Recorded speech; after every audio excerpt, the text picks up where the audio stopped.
Victoria Lane's hand trembled as she aimed her husband's old revolver at the man standing in her office doorway. "One more step," she whispered, "and I'll shoot." The intruder didn't flinch. "Go ahead. But if you pull that trigger, you'll never prove your innocence, and your daughter will visit you in prison instead of Paris." 48 hours ago, Victoria was the most powerful woman on Wall Street. Now she was a fugitive framed for crimes she didn't commit, forced to trust a cold-hearted stranger who demanded she strip away everything: her designer armor, her carefully built walls, and the lies she'd been telling herself for 15 years. What she didn't know: he had his own reasons for helping her, and they had nothing to do with justice. Comment below which city you're watching from. I want to see how far this story travels. The audit report hit Victoria Lane's desk at 4:47 p.m. on a Tuesday. She remembered the exact time because she had been checking her watch, calculating how many minutes until her conference call with Tokyo. 13 minutes. 13 minutes to review quarterly projections, adjust her lipstick, and remind herself why she had sacrificed everything for this corner office with its floor-to-ceiling windows overlooking Manhattan. Then her assistant Rachel burst through the door without knocking. Rachel never burst. Rachel glided. Rachel whispered. Rachel had worked for Victoria for 11 years and had never once raised her voice above a murmur. "Mrs. Lane, it's Ms. Lane. You know that. Ms. Lane, you need to see this. Right now." Victoria took the folder, opened it, read the first page, read it again. Her blood turned to ice water. Where did this come from? External auditors. They've been investigating for 3 months. The board received copies an hour ago. 3 months? Victoria's voice cracked.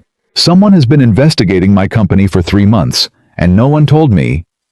Rachel's face said everything her words couldn't. Victoria flipped through the pages. Financial records she had never seen. Transactions she had never approved. Her signature, her actual signature on documents authorizing wire transfers to offshore accounts she didn't know existed. $23 million. Gone. Traced directly to her. This is impossible. Victoria stood so fast, her chair slammed against the window. I didn't sign these. I've never seen these accounts. Someone forged. Her phone rang. The board chairman's direct line. Victoria answered. Richard. I can explain. There's nothing to explain, Victoria. Richard Holloway's voice was cold. Practiced. The voice of a man who had already made his decision. Emergency board meeting tomorrow at 9 a.m. Your presence is required. I suggest you bring your attorney. Richard, listen to me. These documents are fake. Someone is setting me up. The FBI has been notified. They'll be at your office first thing in the morning. A pause. I'm sorry, Victoria. I really am. But the evidence is comprehensive. The line went dead. Victoria stared at the phone in her hand. 15 years. 15 years of 18-hour days, missed holidays, a marriage that crumbled under the weight of her ambition, a daughter who had learned to stop expecting her mother to show up. 15 years of building Lane Industries from a startup in her garage to a Fortune 500 company. And it was all about to disappear. Rachel. Victoria's voice came out steadier than she felt. Cancel Tokyo. Cancel everything. And get me the personnel file for Marcus Webb. The CFO? Yes. Ms. Lane. Mr. Webb left for a business trip this morning. London. He's not expected back until... He's not coming back. Victoria felt the truth settle into her bones like poison. He's never coming back. 3 hours later, Victoria sat alone in her darkened office, the Manhattan skyline glittering beyond the windows like a promise that had been broken. She had called her attorney. Her attorney had called a criminal defense specialist. The criminal defense specialist had asked one question. Can you prove you didn't sign those documents? She couldn't. The signatures were perfect, not photocopied, not digitally manipulated. hand-signed with her distinctive script, the way she crossed her T's with an upward flourish, the way her V started with a sharp downstroke. Someone had studied her. Someone had practiced. Someone had spent months, maybe years, preparing to destroy her. Marcus Webb, her CFO, the man she had trusted with every financial decision for the past 8 years. The man who had cried at her birthday party last year when he gave a toast about her visionary leadership. The man who was now somewhere over the Atlantic with $23 million and her future in his pocket. Victoria scrolled through her contacts. Attorneys, bankers, politicians, celebrities. She had collected powerful friends the way other women collected shoes. And now when she needed them most, she knew exactly how much those friendships were worth. Nothing. They were worth nothing. No one would touch her now. One hint of FBI involvement and her phone would stop ringing. Her invitations would dry up. Her friends would develop sudden amnesia about ever knowing her name. She kept scrolling, past the A's, the B's, the C's. Her thumb stopped on a name she barely remembered adding. Ethan Cross. Victoria frowned, trying to place him. A conference in Chicago. 3 years ago. 4. He had been a speaker. Forensic accounting. She remembered being bored, checking her email during his presentation, glancing up occasionally. But she also remembered what someone had whispered to her afterward. That man is terrifying. He found a $12 million fraud that 3 major firms missed. Exposed a senator, a hedge fund manager, and a nonprofit director.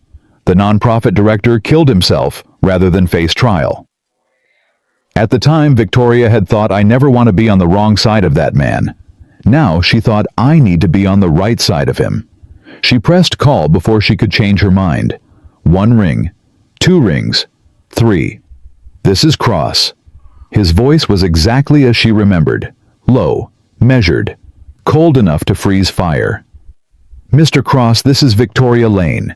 We met briefly at the Chicago Financial Forum a few years ago. I don't know if you remember. I remember. You were checking your email during my presentation. Victoria winced. I apologize for that. What do you want, Ms. Lane? No small talk, no pleasantries, just straight to the point. Under other circumstances, she might have appreciated that. I'm in trouble, serious trouble. I need someone who can examine financial records and find what kind of trouble. Embezzlement, fraud, $23 million missing, and my signature on every document authorizing the transfers. Silence. Ms. Lane, if you're calling to ask me to help you hide evidence, I'm calling because I'm innocent. Victoria heard her voice crack and hated herself for it. Someone framed me. Someone spent months, maybe years planning this. I have 48 hours before the FBI shows up at my door. If I can't find proof that I'm being set up, I'll lose everything. My company, my freedom, my... She stopped herself from saying daughter. Everything. Another silence. Longer this time. Why should I believe you? Because I have nothing to gain by lying to you, and because you're the only person I know who might actually find the truth. Victoria held her breath. The clock on her desk ticked. Somewhere in the building, a cleaning crew was vacuuming. I don't take last-minute cases, Ethan finally said. I have a daughter. I can't drop everything to... Please. The word came out before Victoria could stop it. She never said please. Please was weakness. Please was surrender. Mr. Cross. I wouldn't ask if this weren't life or death for me. I'll pay anything. Whatever your rate is, I'll triple it, quadruple it. Just, I don't care about your money, Ms. Lane. Then what do you care about? The question hung in the air. Victoria realized she was gripping her phone so hard her knuckles had turned white. Truth, Ethan said finally. I care about truth. Then help me find it, please. The silence stretched so long Victoria thought he had hung up. My daughter has a piano recital at her school tomorrow evening. I can't miss it. I understand. Do Do you actually understand what it means to put a child first? The accusation stung more than Victoria wanted to admit. I have a daughter too, she said quietly. She's 16. She's at boarding school in Switzerland. And you're right, I don't understand. I've spent 15 years putting my company first, but I'm trying to understand. I'm trying to be better. Something shifted in the silence. Victoria couldn't name it, but she felt it. Tonight, Ethan said. 9 o'clock. I have my daughter with me, so you'll have to come here. He gave her an address in Brooklyn. Bring every document you can access. Bank statements, board meeting minutes, anything with your signature from the past 3 years. Thank you. Thank you so much. Don't thank me yet, Ms. Lane. If I find out you're guilty, I'll hand the evidence to the FBI myself. The line went dead. Victoria lowered the phone slowly. Her hands were shaking. Her heart was pounding. But for the first time since that folder had landed on her desk, she felt something other than despair. She felt hope. The brownstone in Brooklyn was nothing like Victoria expected. She had imagined something cold, clinical. A minimalist apartment with white walls and steel furniture matching the frigid voice on the phone. Instead, she found herself standing on a snow-dusted stoop, staring at a warm-lit window decorated with a child's paper snowflakes. Through the glass, she could see a Christmas tree, small, slightly crooked, covered in handmade ornaments. Victoria looked down at herself. Armani suit, Louboutin heels, diamond earrings worth more than most people's cars.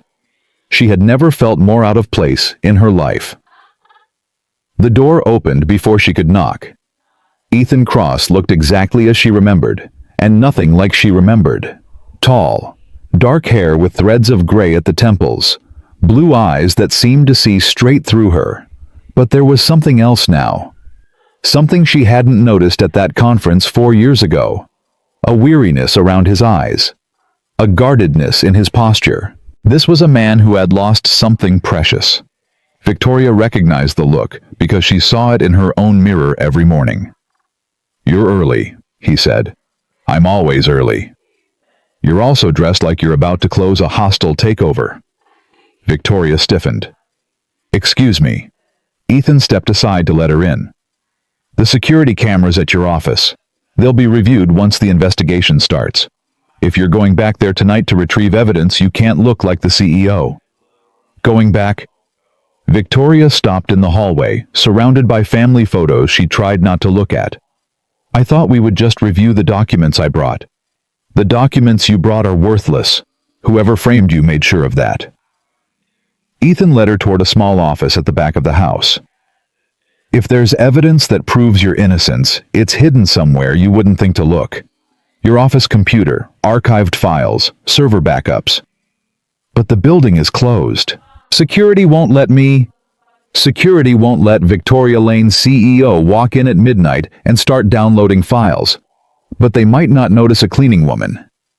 Victoria felt the blood drain from her face. You want me to break into my own company? I want you to save your company. There's a difference. Before Victoria could respond, a small voice called from the top of the stairs. Daddy, is someone here? Ethan's entire demeanor changed. The coldness melted. His shoulders relaxed. He looked up with an expression Victoria had seen only in photographs of fathers holding newborns, pure unguarded love. It's okay, sweetheart. Go back to bed. Daddy's just working.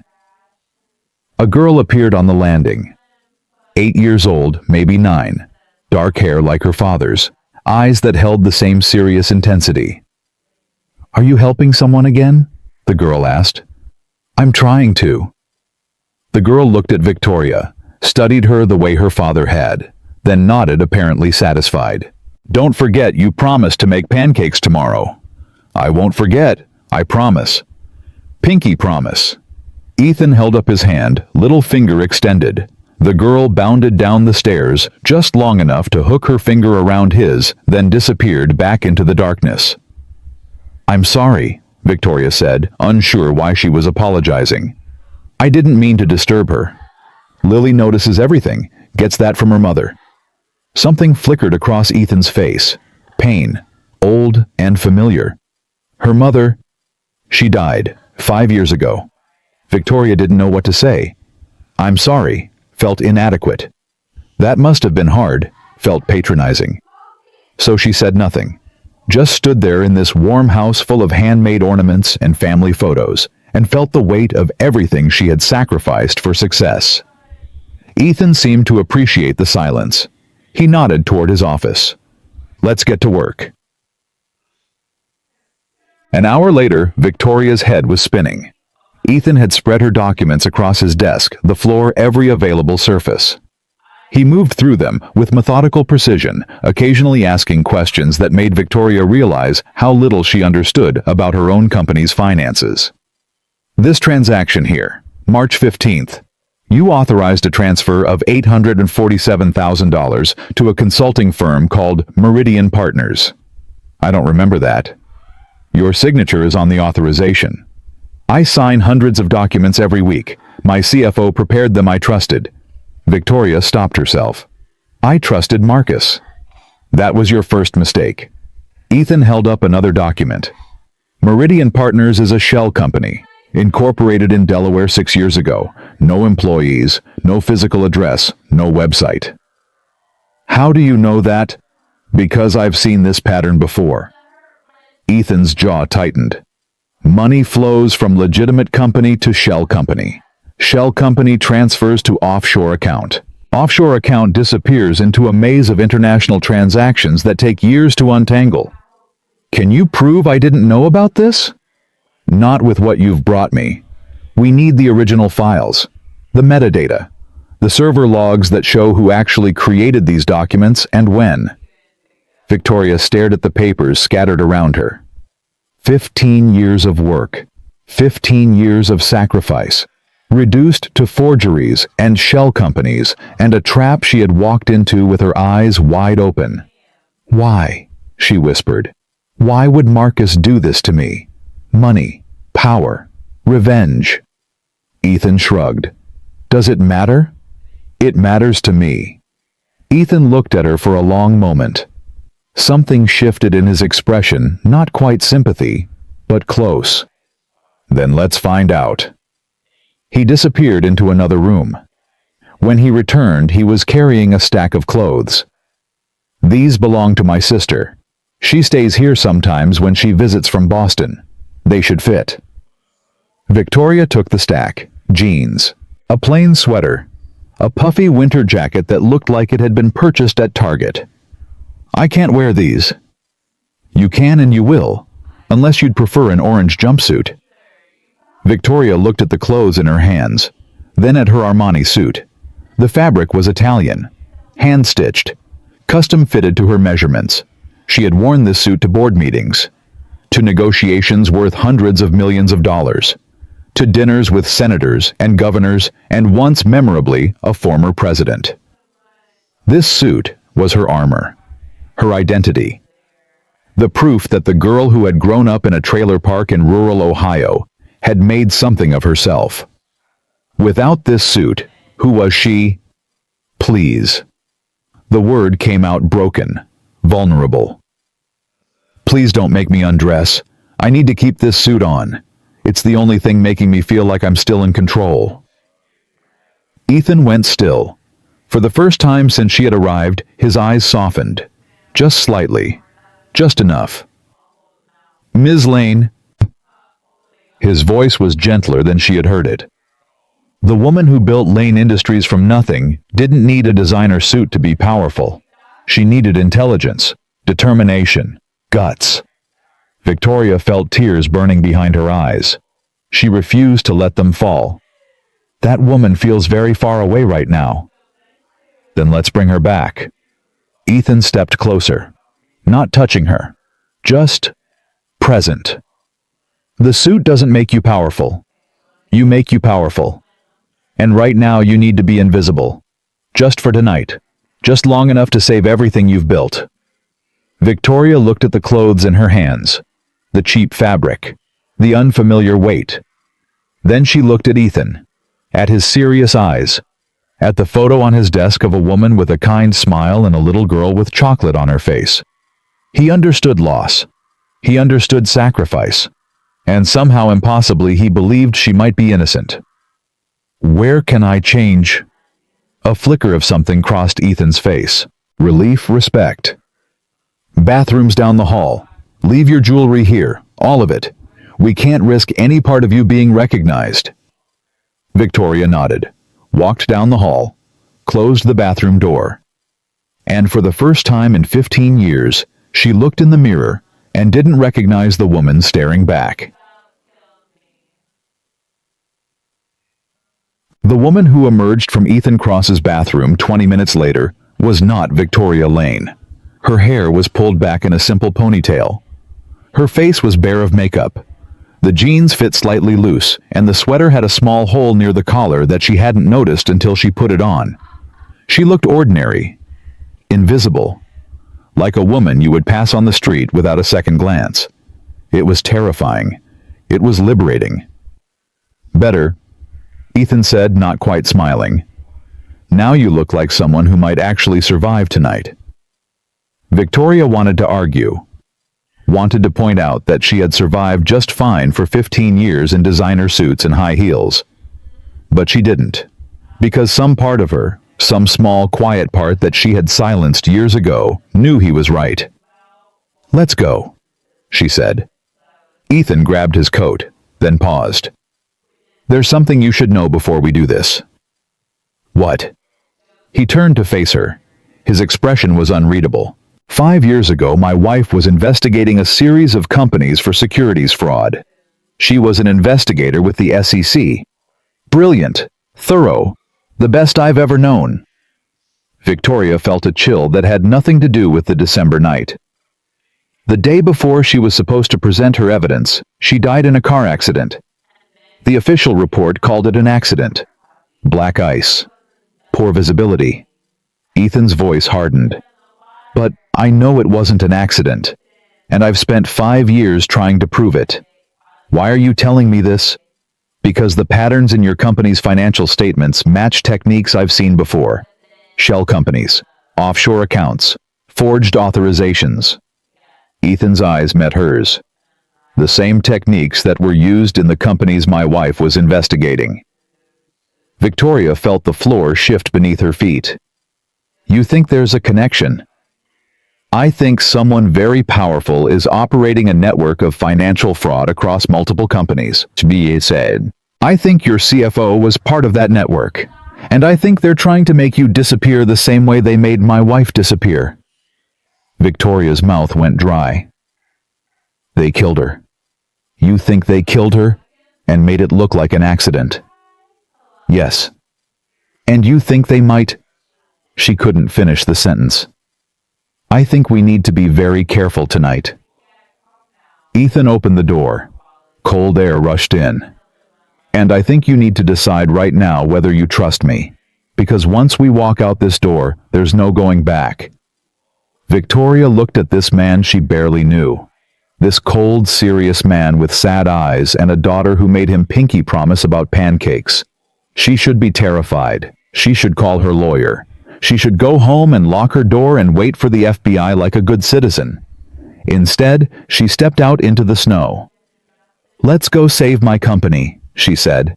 And maybe along the way we'll find out what really happened to your wife. Ethan nodded once. Something passed between them. Not quite trust, not yet. But the beginning of an alliance forged in desperation and loss. They walked into the night together. Two broken people with nothing left to lose. And somewhere in the darkness, someone was watching. The snow fell harder as Ethan drove through the empty Manhattan streets. Victoria sat in the passenger seat. Her fingers twisted together in her lap, watching the city she had conquered pass by like a stranger's dream. Stop fidgeting, Ethan said without looking at her. You look guilty. I am guilty. Of being stupid enough to trust Marcus Webb for 8 years. That's not a crime, that's being human. Victoria turned to look at him. His profile was sharp against the glow of passing streetlights. Jaw set, eyes forward, hands steady on the wheel. "You don't seem like the type who trusts easily," she said. "I'm not anymore." "Because of your wife." Ethan's grip tightened on the steering wheel. "Because of a lot of things." They drove in silence for another block. Victoria wanted to ask more about Elena, about what happened, about why he had spent 5 years chasing ghosts instead of moving on with his life. But she didn't, because she recognized that kind of grief, the kind that lived in your bones, the kind that became part of who you were. "Your daughter," Victoria said instead. "Lily, she seems, what? Wise, for her age." Something softened in Ethan's expression. "She's had to grow up fast.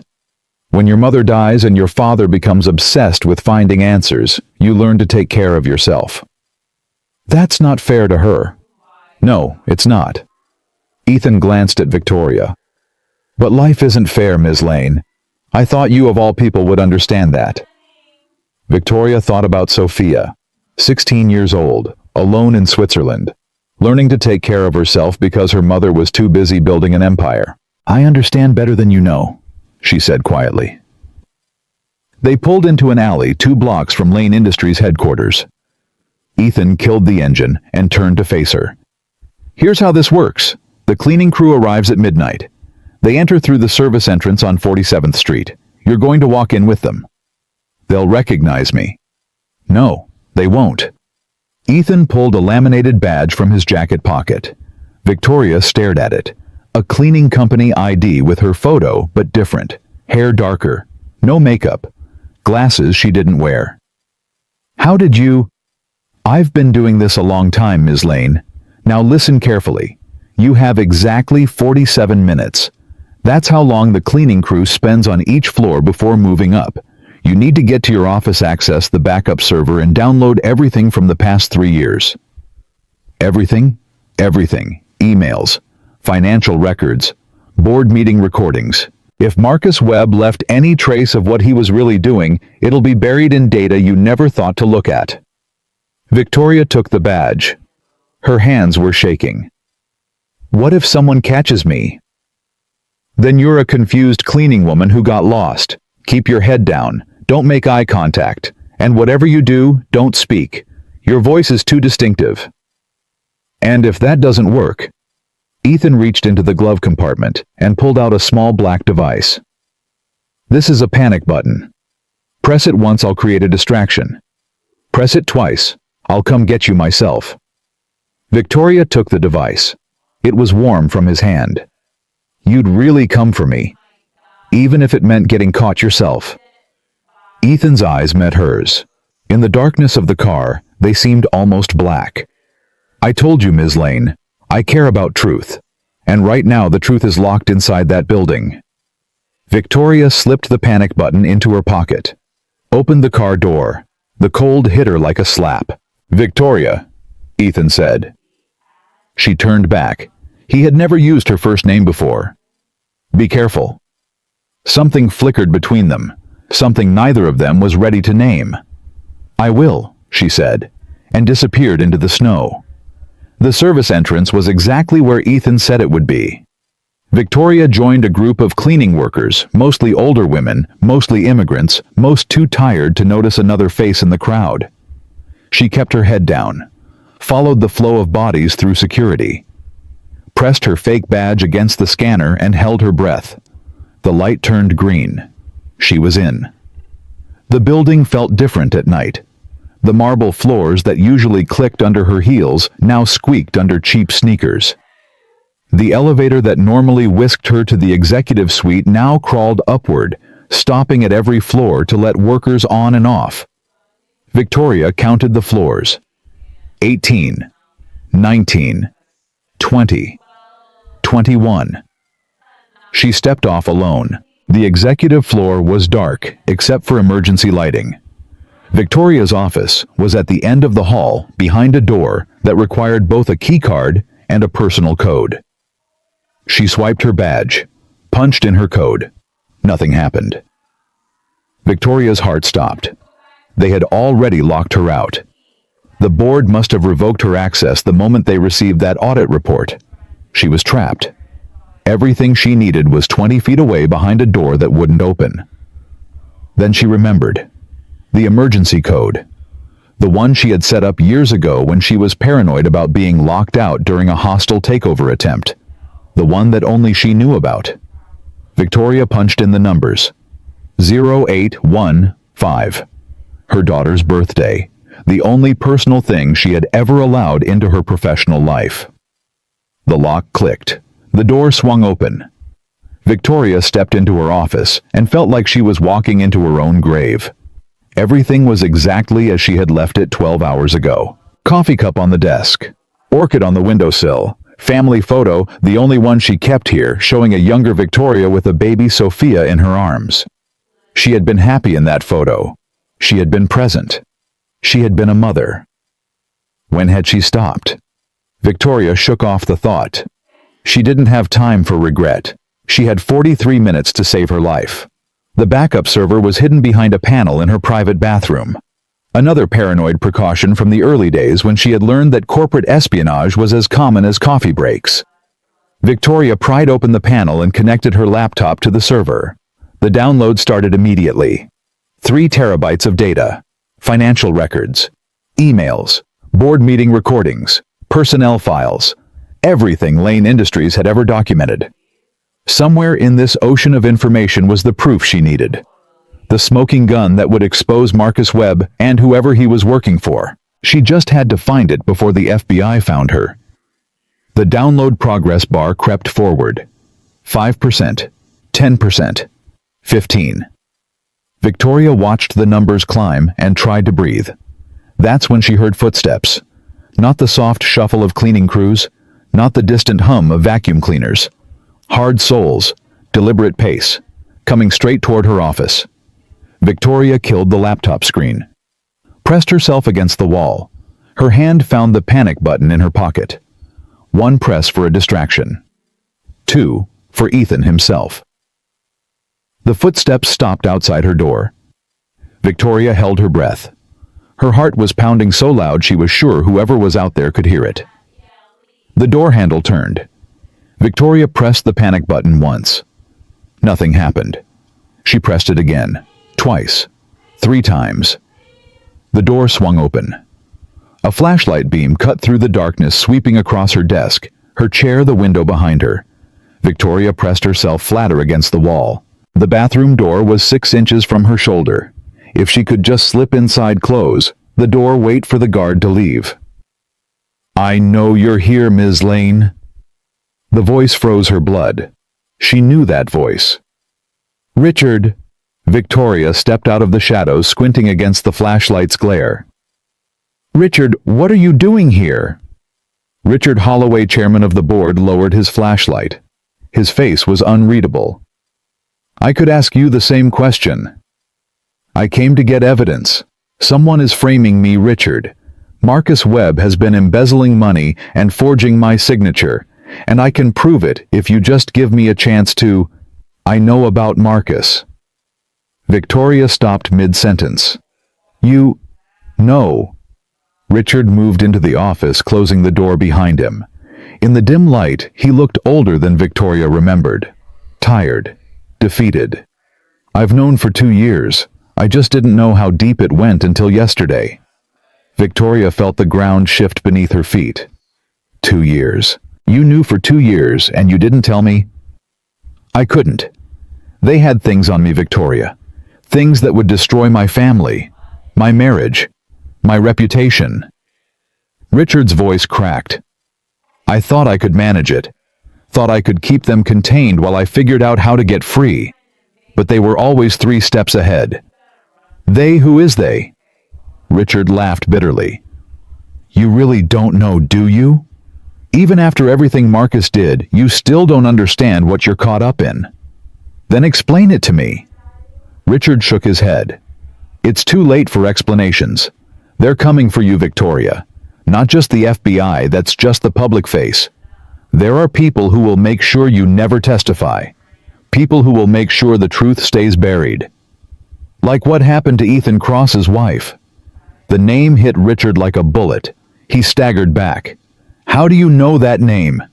Because I'm working with him. Because he's helping me find the truth about what happened to me and to Elena Cross. Richard's face went pale. No, you can't work with him. You don't understand what he's opened up, what he's making them remember. What are you talking about? Elena Cross was the closest anyone ever got to exposing them. She had evidence, names, account numbers, everything. Richard's hands were shaking. They killed her for it, made it look like an accident. And now her husband is poking the same wounds, asking the same questions, and they're going to... He stopped. Looked at Victoria with something like pity. You're already dead, Victoria. You just don't know it yet. Victoria felt fear clawing at her throat. But underneath the fear she felt something else, something harder, stronger, rage. Then I have nothing to lose, she said. Tell me everything. Tell me who they are and what they want and how to stop them. I can't. You owe me, Richard. What? Victoria stepped forward, and Richard actually flinched back. You sat on that board for 12 years. You watched me build this company from nothing. You told me I was like a daughter to you. And the whole time you knew someone was using my company to launder money and destroy lives. I didn't have a choice. There's always a choice. You just chose to save yourself instead of warning me. The words echoed in the empty office. Richard's shoulders slumped. Meridian Capital, he said finally. That's what they call themselves. A shadow investment group that operates through shell companies and compromised executives. They've infiltrated dozens of corporations, banks, government agencies, even law enforcement. And Marcus works for them. Marcus was one of their best. They placed him at your company 8 years ago. He spent years building your trust, learning your signatures, setting up the framework for exactly this moment. Victoria thought about all the late nights Marcus had worked by her side, the birthday parties, the holiday gifts, the tears he had shed at her success. All of it fake, all of it manufactured. Why now? She asked. Why wait 8 years to frame me? Because now you're valuable. Your company has contracts with 3 branches of the federal government. Access to defense systems, healthcare networks, financial infrastructure. Meridian wants that access. And the only way to get it was to remove you from the equation. By framing me for embezzlement. By framing you, forcing you out, and installing their own CEO, someone they control. Someone who will open doors that you never would. Victoria's mind raced. Who are they planning to install?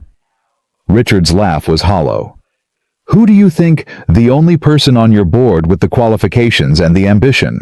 The only person who's been positioning herself for this moment for years. Victoria felt sick. Patricia Morrison.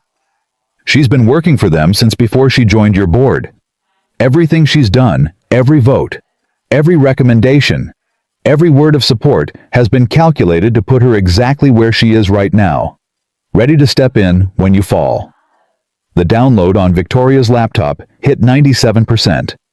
She glanced at the screen, then back at Richard. Why are you telling me this? If they're as powerful as you say, they'll kill you too. Richard smiled sadly. They're already killing me.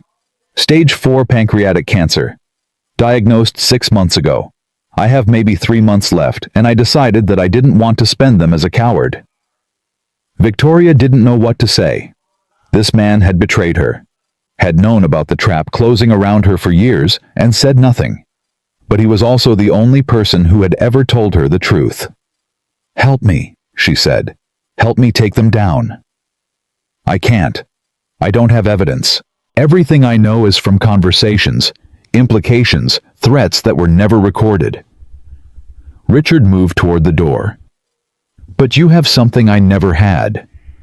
What? Ethan Cross. He's been building a case against Meridian for 5 years. He has files, documents, connections that even I don't understand. And now he has you, someone on the inside who can finally prove what he's been saying all along. The download hit 100%. Victoria disconnected the server and grabbed her laptop. Richard, come with me. Testify. Even without evidence, your testimony could... Could what? Get me killed faster. Richard shook his head. I'm buying you time, Victoria. That's all I can do. I told security I saw a disturbance on the 3rd floor. You have maybe 10 minutes before they realize it was a false alarm. He opened the office door. The hallway beyond was still dark. Go. Find Ethan Cross. Show him what you've downloaded. And when you're ready to bring them down... Richard's voice broke. Make sure the world knows that not everyone at Lane Industries was a monster. Victoria wanted to say something. Thank you. I forgive you. Go to hell. Instead, she just nodded and ran. She made it to the service entrance with 2 minutes to spare. The cleaning crew was taking their break clustered around the loading dock with cigarettes and thermoses of coffee. No one noticed one more tired-looking woman slipping out into the snow. Ethan's car was exactly where he had left it. Victoria climbed in, clutching her laptop like a life preserver. Did you get it? Ethan asked. I got everything. 3 terabytes of data plus something else. Victoria looked at him. I know who's behind this. I know about Meridian Capital, and I know they killed your wife. Ethan went very still. Who told you? Richard Holloway, the board chairman. He's been compromised for years, but he's dying, and he decided to finally tell the truth. Victoria watched Ethan's face as she explained everything Richard had told her. Meridian Capital, Patricia Morrison, the 8-year plan to infiltrate and destroy Lane Industries. When she finished, Ethan's hands were gripping the steering wheel so hard his knuckles had turned white. Elena knew, he said quietly. She knew about Meridian. She had evidence. And they killed her before she could expose them. Richard said you've been building a case for 5 years, that you have files and documents that could help prove. I have pieces, fragments, nothing that holds up in court. Ethan started the car. But if what you downloaded contains what I think it does, we might finally be able to connect the dots. Where are we going? Somewhere safe. Somewhere we can go through this data without worrying about who's watching. They drove through the empty streets as the snow continued to fall. Victoria stared out the window thinking about everything Richard had said. You're already dead. You just don't know it yet. She should be terrified. Should be planning her escape to some country without extradition treaties. Instead, she felt strangely calm, like she had finally stopped running and turned to face whatever was chasing her. Ethan, she said. Yes. That panic button you gave me. I pressed it, multiple times. Nothing happened. Ethan was quiet for a moment. I know. You know. Then why? Because I needed to know if you would press it. He glanced at her. Some people freeze when they're in danger. Some people run. And some people fight back. And what did I do? You pressed the button, but then you handled it yourself. You didn't wait for rescue. Something that might have been respect flickered in his eyes. That tells me something important about you, Victoria. What does it tell you? That you might actually survive this. They drove in silence for another block. Victoria noticed they were heading away from Manhattan toward Queens. Your sister, she realized. We're picking up Lily. We're making sure she's safe. Then we're going somewhere no one will think to look. Ethan's jaw tightened. This isn't just about clearing your name anymore. Meridian knows you're working with me. They'll want to neutralize both of us. Neutralize? That's a polite word for murder. I find it helps to use precise language. Keeps the emotions from taking over. Victoria thought about that. About how Ethan had spent 5 years investigating his wife's murder, raising his daughter alone, building a case against people who killed without conscience. How do you do it? She asked. How do you stay so calm when you're fighting against something this big? Ethan didn't answer right away. When he did, his voice was softer than she had ever heard it. I don't stay calm. I just learned to hide it better. He looked at her. Everyone thinks I'm cold, distant, unfeeling. But the truth is, I feel everything. Every lead that goes nowhere. Every witness who's too scared to talk. Every night I have to tell my daughter that Daddy's still working, still trying, still failing to find justice for her mother. Victoria felt something shift in her chest. A recognition.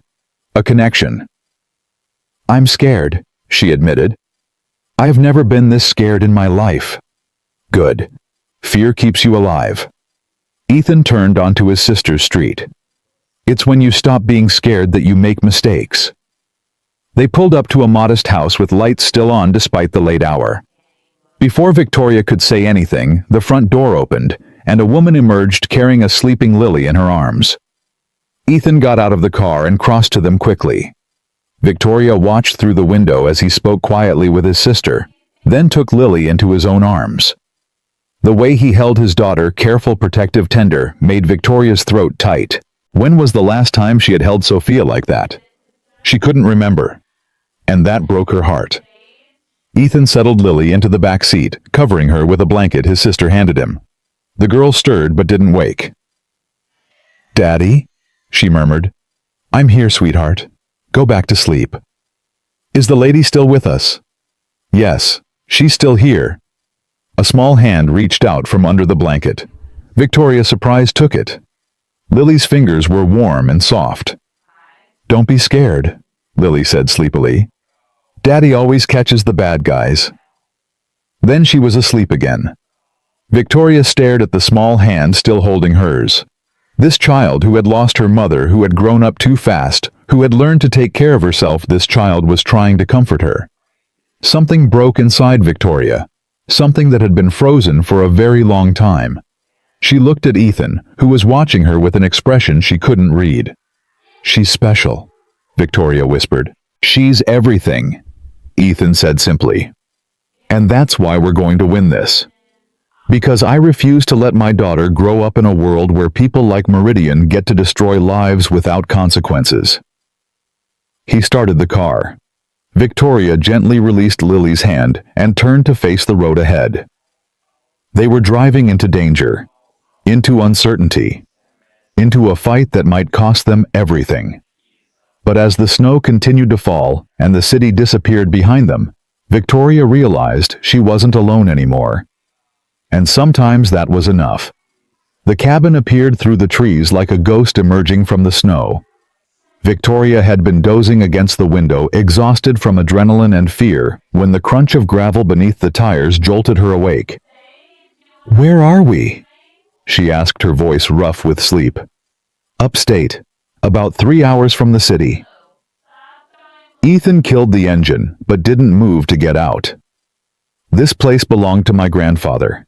I've kept it off every official record. No deed in my name, no utility bills, nothing that can be traced." Victoria looked at the small wooden structure. Smoke curled from the chimney, warm light glowing behind curtained windows. "Someone's already here."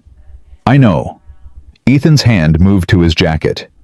"Stay in the car until I signal." "Ethan." But he was already out, moving toward the cabin with the quiet efficiency of someone who had done this many times before. Victoria watched him approach the door, hand inside his jacket, body coiled and ready. The door opened before he reached it. A man stepped out. Older, silver hair. A face Victoria recognized from newspaper photos and television interviews. "Daniel Brennan," she breathed. The legendary journalist. The man who had exposed 3 senators, 2 CEOs, and a sitting governor over his 40-year career. The man they called the conscience of Washington. What was he doing here? Ethan and Brennan spoke quietly for a moment. Then Ethan turned and waved toward the car.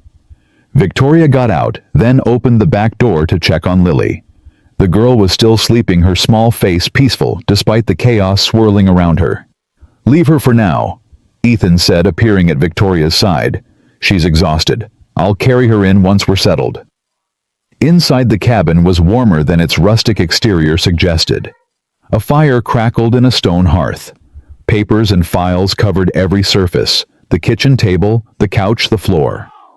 Daniel Brennan stood by the fire, watching Victoria with sharp eyes, that seemed to catalog everything about her in a single glance. "Ms. Lane," he said, "I've been following your situation with great interest." "Mr. Brennan, I'm surprised to see you here." "Don't be.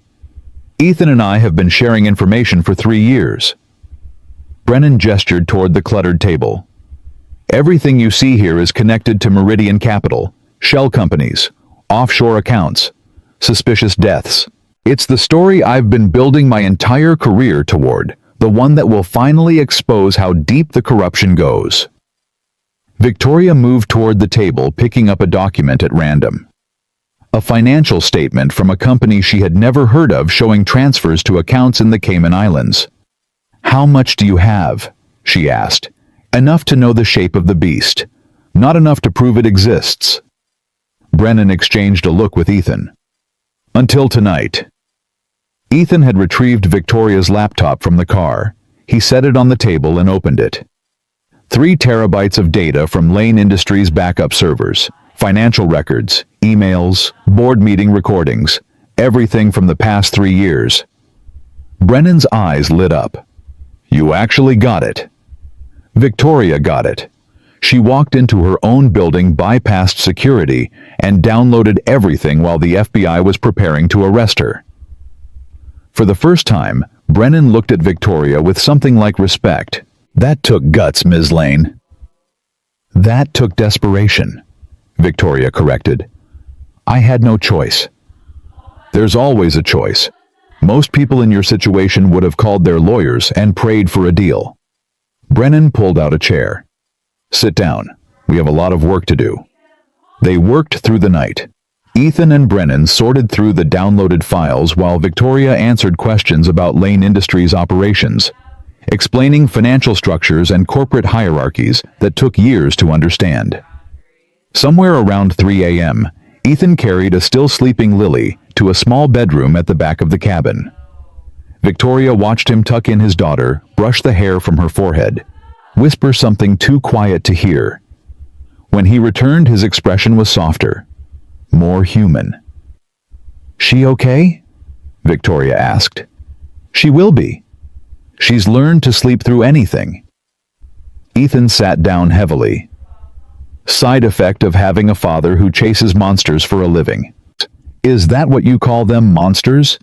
What would you call people who kill to protect their secrets, who destroy innocent lives to preserve their power?" Ethan's voice hardened. "They killed Elena. They're trying to kill you. They've probably killed dozens of others we don't even know about." Brennan looked up from his laptop. "I've documented at least 17 suspicious deaths over the past decade, all connected to companies that Meridian infiltrated. Heart attacks, car accidents, suicides." His mouth twisted. "One man supposedly shot himself twice in the back of the head. The coroner ruled it suicide." Victoria felt sick. "And no one investigates? Who's going to investigate? Meridian has people in law enforcement, in the FBI, in Congress." Brennan shook his head. "That's why we need irrefutable evidence. The kind that can't be buried or discredited. The kind that forces even their allies to turn against them." "What about what I downloaded? Isn't that enough?" Ethan pulled up a series of documents on his screen. "This is what we've found so far. Shell companies transferring money through your accounts. Forged authorizations with your signature. Enough to prove that someone framed you." "But not enough to prove who," Brennan added. "We can show that Marcus Webb was the mechanism, but the people who controlled him, the people who actually run Meridian, they're ghosts. No names, no faces, no trail." Victoria stared at the screen, frustration building in her chest. "So I can prove I'm innocent, but I can't prove who's guilty." "Not yet." Ethan stood and moved to the window, staring out at the falling snow. "There's still the encrypted files, the ones we couldn't access at your office. If we can break that encryption, you'll find the names," Brennan finished. "The real names, the people at the top of the pyramid." "How long will that take?" Ethan turned to face her. "Days, maybe weeks." "Do you have that kind of time?"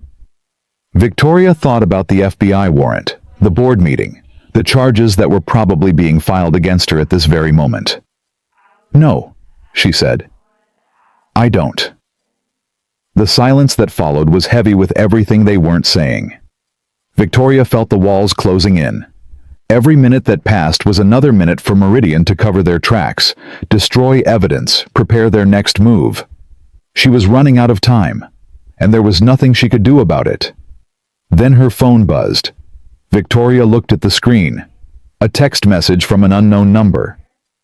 "We know where you are. Leave now, or the girl dies first." Victoria's blood turned to ice. She showed the phone to Ethan without a word. His reaction was immediate. He grabbed his jacket, pulled out a weapon Victoria hadn't known he was carrying, and moved toward the bedroom where Lily was sleeping. "How did they find us?" Brennan was already gathering files, shoving them into a bag. "This place is completely off the grid." "Your phone," Ethan said to Victoria, his voice cold and flat. "They're tracking your phone." "I turned off location services."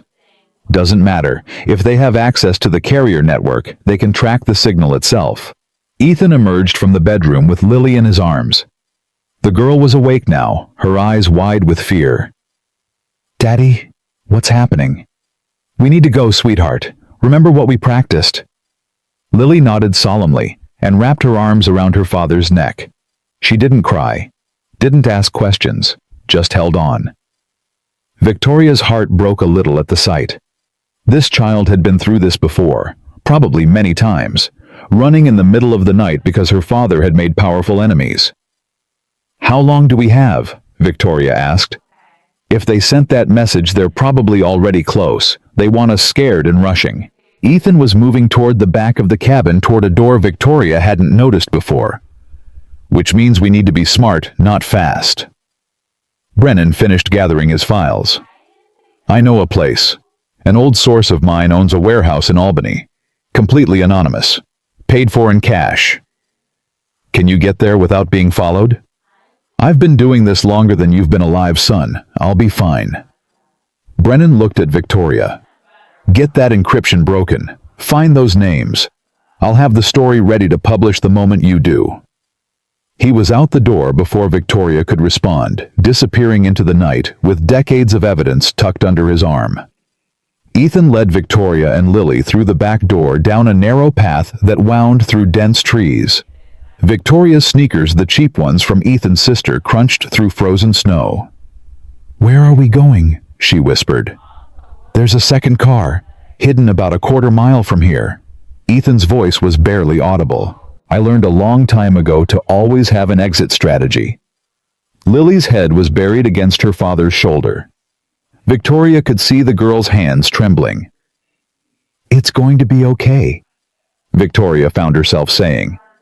"Your daddy is very smart. He won't let anything happen to you." Lily lifted her head slightly. "I know. Daddy always protects me." She looked at Victoria with those two old eyes. "He'll protect you too," he promised. Victoria glanced at Ethan. He was scanning the trees, his weapon ready. His body a shield between his daughter and the darkness. He promised. When had he promised that? They reached the car, an old sedan hidden beneath a camouflage tarp. Ethan handed Lily to Victoria while he pulled off the covering and unlocked the doors. "Get in the back with her. Keep your heads down until I say otherwise." Victoria climbed in, Lily pressed against her side. The girl was shaking, but silent. Victoria put an arm around her without thinking. "You're very brave," she whispered. "I'm not brave. I'm scared." Lily's voice was tiny. "But Daddy says being brave means doing things even when you're scared." Victoria thought about that. About all the times she had been scared and pushed through anyway. The investors who said she would fail. The competitors who tried to destroy her. The husband who told her she was choosing her company over her family. She had always thought of herself as strong, fearless, untouchable. But she had never been brave. Not really. Because she had never let herself be vulnerable enough to feel fear. Until now. Ethan started the car and pulled onto a dirt road, no headlights, navigating by moonlight and memory. "Where are we going?" Victoria asked. Somewhere they won't expect. He glanced at her in the rearview mirror. I have one more card to play, but it's dangerous. I need to know you're willing to see this through. I'm still here, aren't I? Being here isn't the same as being committed. What I'm planning could get us all killed. I won't do it if you're going to lose your nerve halfway through. Victoria felt anger flare in her chest. I walked into my own building while the FBI was preparing to arrest me. I gave up everything, my company, my reputation, my entire life on the chance that you could help me prove my innocence. Don't talk to me about losing my nerve. Ethan was quiet for a moment.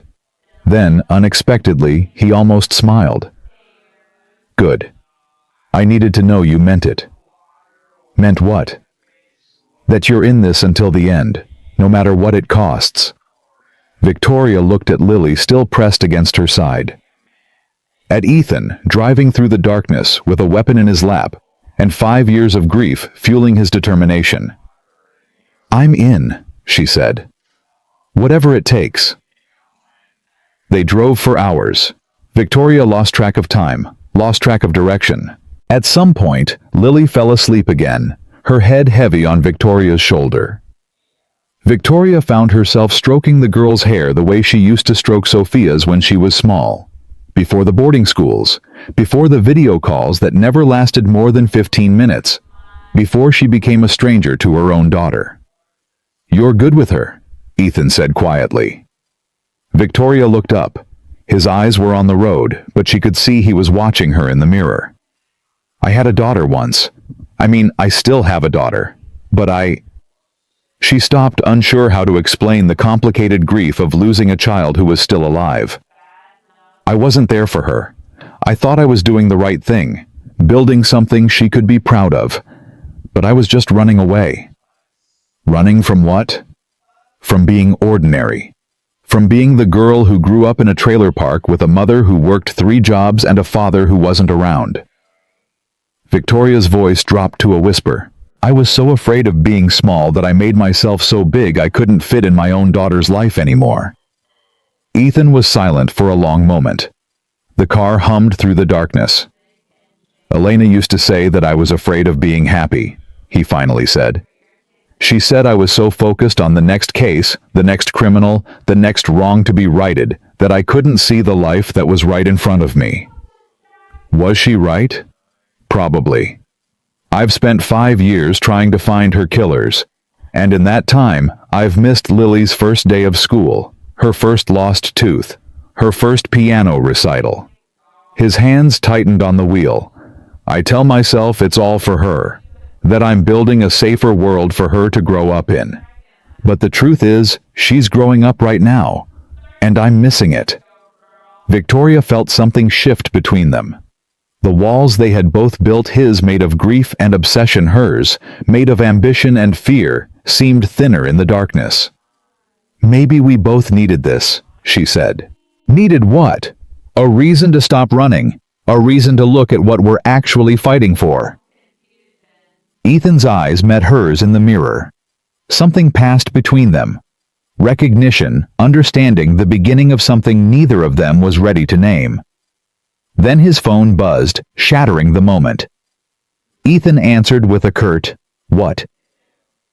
Victoria couldn't hear the other end of the conversation, but she watched Ethan's face change, saw the color drain from his cheeks, saw his jaw clench so tight she thought he might crack his teeth. "When?" he asked. "How bad?" A pause. Then, "I understand. Keep me posted." He ended the call and pulled the car to the side of the road, killing the engine. "What is it?" Victoria asked. "What happened?" Ethan turned to face her. In the dim light, he looked older, broken.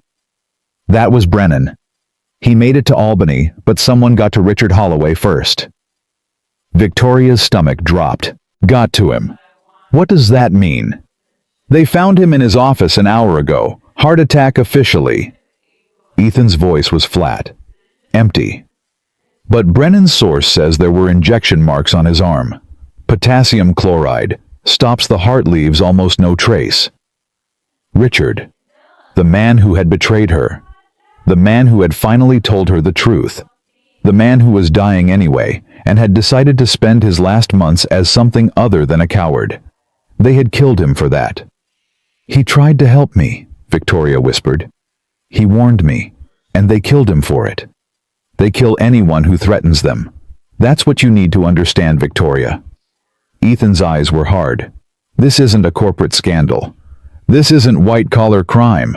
These people are murderers. And now they know exactly where we've been, what we've found, and who we're working with. Fear clawed at Victoria's throat, but underneath the fear something else was rising, something hot and sharp. Rage. "Then we make it count," she said. "Richard died trying to help me. Your wife died trying to expose them. I'm not going to let their deaths be meaningless." Ethan studied her face for a long moment. Whatever he saw there seemed to satisfy him. "There's one person who might be able to break the encryption on those files. Someone I've worked with before. But approaching her is risky.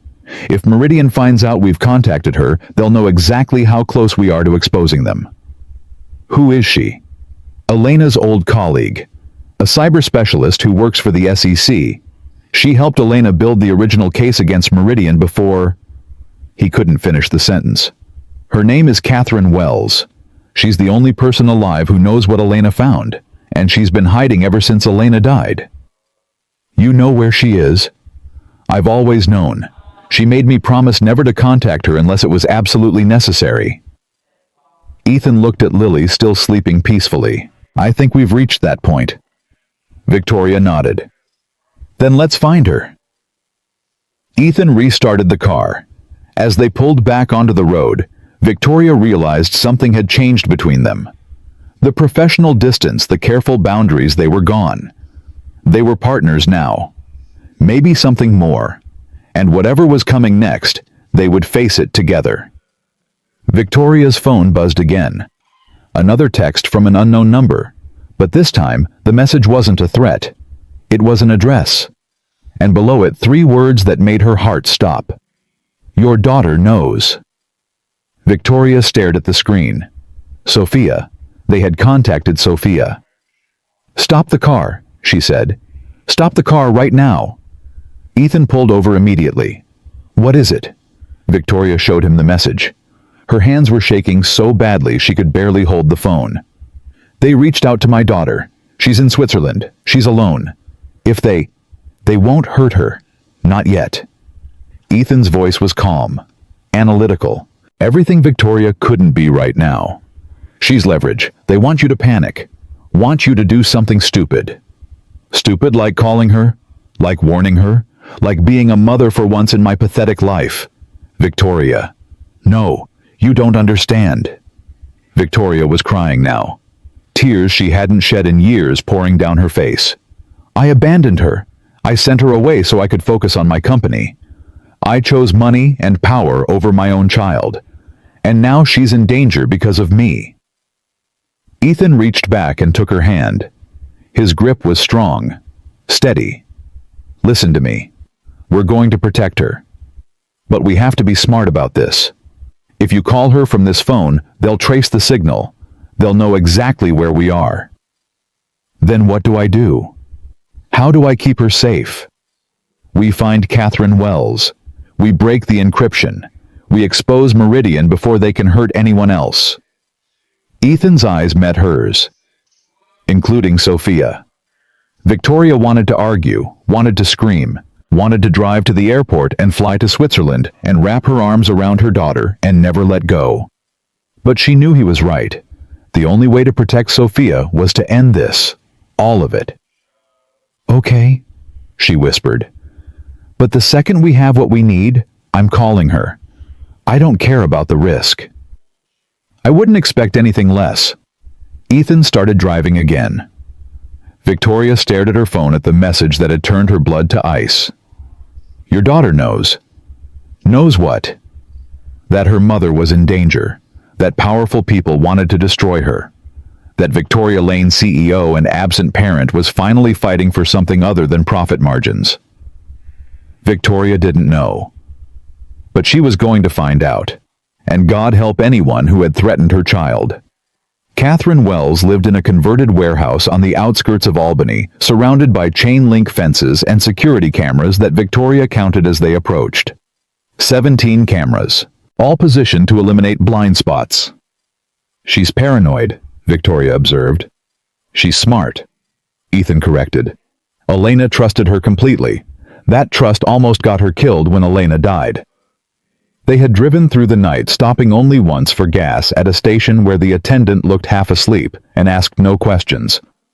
Lily had woken up somewhere around dawn, accepted a granola bar from Victoria, and immediately asked if they were going on another adventure. "Something like that," Ethan had told her. "But this adventure requires you to be very brave and very quiet. Can you do that for me?" Lily had nodded solemnly, and Victoria had felt her heart crack a little more at how easily this child adapted to danger. Now they sat outside Catherine's warehouse waiting. Ethan had sent a coded message 2 hours ago, something about a book they had both read, a reference only Catherine would understand. "What if she doesn't answer?" Victoria asked. "Then we find another way." But Victoria could hear the tension in Ethan's voice. There was no other way. Catherine Wells was their only hope. The phone buzzed. Ethan read the message and exhaled slowly. "She'll see us, but only you and me. Lily stays in the car. I'm not leaving her alone. Sarah will be here in 20 minutes. I called her while you were sleeping." Ethan was already getting out of the car. "My sister knows how to handle herself, and she loves Lily more than anything." Victoria looked at the little girl in the back seat. Lily was watching her with those two old eyes. "It's okay," Lily said. "Aunt Sarah brings the best snacks, and she lets me watch movies Daddy says are too grown up." Despite everything, Victoria almost smiled. "Your daddy doesn't know about that. It's our secret." Lily put a finger to her lips. "Don't tell." "I won't." Victoria reached back and squeezed Lily's hand. "We'll be back soon, I promise." "I know. Daddy always comes back." The certainty in that small voice was almost too much to bear. Victoria got out of the car before the tears could fall. The warehouse door opened before they reached it. A woman stood in the entrance, mid-50s, silver-streaked hair pulled back in a severe ponytail, eyes that scanned them both with the intensity of a laser. "You look like Hell Cross." "Good to see you too, Catherine." "And you must be the CEO everyone's trying to destroy." Catherine's gaze shifted to Victoria. "You're either very brave or very stupid to be working with him." "Maybe both," Victoria said. Something that might have been approval flickered across Catherine's face. "Come in. We don't have much time." The warehouse interior was nothing like Victoria expected. Where the outside suggested abandonment, the inside was a high-tech fortress. Multiple screens displayed news feeds, financial data, security footage from cameras Victoria hadn't even noticed. "You've been watching us," she realized. "Since you crossed into Albany. Can't be too careful." Catherine led them to a central workstation surrounded by servers and equipment Victoria didn't recognize. "Sit. Talk. Tell me why I should risk my life helping you." Ethan pulled out Victoria's laptop. 3 terabytes of data from Lane Industries' backup servers, financial records, emails, board meeting recordings. Everything we need to expose Meridian except for the encrypted files. Catherine didn't touch the laptop. "What's in the encrypted files?" "We believe they contain the names and account numbers of Meridian's leadership, the people at the top of the pyramid." "You believe. You don't know." "No, we don't know." Ethan leaned forward. "But Elena believed. She told me once that she had found the key to everything, the file that would bring them all down. She was killed the day before she could show anyone." Catherine's expression didn't change, but Victoria noticed her hands had clenched into fists. "Elena was my friend," Catherine said quietly. "My best friend. We started at the SEC together, fresh out of college, ready to change the world." She laughed bitterly. "The world had other plans." "Then help us finish what she started." "Do you have any idea what you're asking?" I've spent 5 years hiding. 5 years looking over my shoulder waiting for them to come for me like they came for her. I had to leave everything, my career, my home, my family, just to stay alive. I know, Ethan said, and I know that every day you spend hiding is another day they win. Another day Elena's death means nothing. Catherine stood abruptly, walking to one of the windows. Victoria watched her silhouette against the gray light. She called me the night before she died. Catherine said, her voice barely audible. Told me she had found something big. Something that would expose people at the highest levels. She was excited, scared but excited. What did she find? I don't know. She wouldn't tell me over the phone. Said she'd show me in person the next day. Catherine's voice cracked. That day never came. Victoria thought about Richard Holloway, about the fear in his eyes when he warned her, about the injection marks on his arm. They killed her because she was close, Victoria said. They killed her because she had the evidence they were afraid of, and now they're trying to kill me for the same reason. Catherine turned to face her. Why should I care about you? You're just another CEO, another rich woman who probably didn't even know what was happening in her own company. You're right, I didn't know. I trusted people I shouldn't have. I was so focused on success that I didn't see the monster growing inside my own walls. Victoria met Catherine's gaze without flinching. But I see it now, and I'm willing to sacrifice everything to stop it. Everything, really? Catherine's laugh was harsh. You still have your freedom, your reputation damaged but not destroyed. Your daughter? My daughter is being threatened by these people right now. They sent me a message, told me she knows something. Victoria's voice shook. I haven't talked to her in weeks. I've been a terrible mother, but if anything happens to her because of this... She couldn't finish. The words stuck in her throat. Catherine studied her for a long moment. Something shifted in her expression, the hardness softening just slightly. You really mean it, she said. You'd give up everything. I already have. My company is gone. My reputation is in ruins. The FBI is looking for me. The only thing I have left is the chance to expose the people who did this. Victoria stepped closer. Help us, please. Not for me, for Elena, for every person they've destroyed, for your friend who deserved justice and never got it. Catherine was silent. The servers hummed. Somewhere outside, a truck rumbled past. The encryption Elena used was military grade, Catherine finally said. She created it herself. Said it was the only way to protect the evidence until she was ready to go public. Can you break it? I can try, but I need something first. Catherine walked to a locked cabinet and pulled out a small USB drive. This was Elena's personal backup. She gave it to me the week before she died. Said if anything happened to her, I should destroy it. But you didn't. I couldn't. It was the last piece of her I had. Catherine handed the drive to Ethan. I never could bring myself to look at what was on it, but I think it might be the key. Elena always said the password was something only I would understand. Ethan took the drive carefully like it was made of glass. Thank you, Catherine. Don't thank me yet. We still have to break the encryption. Catherine moved to her workstation and began typing. This could take hours, maybe days. And every minute we spend here is another minute they could be closing in. Then we'd better get started, Victoria said. They worked through the morning. Catherine ran algorithm after algorithm against the encrypted files while Ethan analyzed patterns in the data they had already decrypted. Victoria helped where she could, answering questions about Lane Industries' financial structures, identifying names and transactions that seemed suspicious. Around noon, Ethan's sister Sarah arrived with Lily.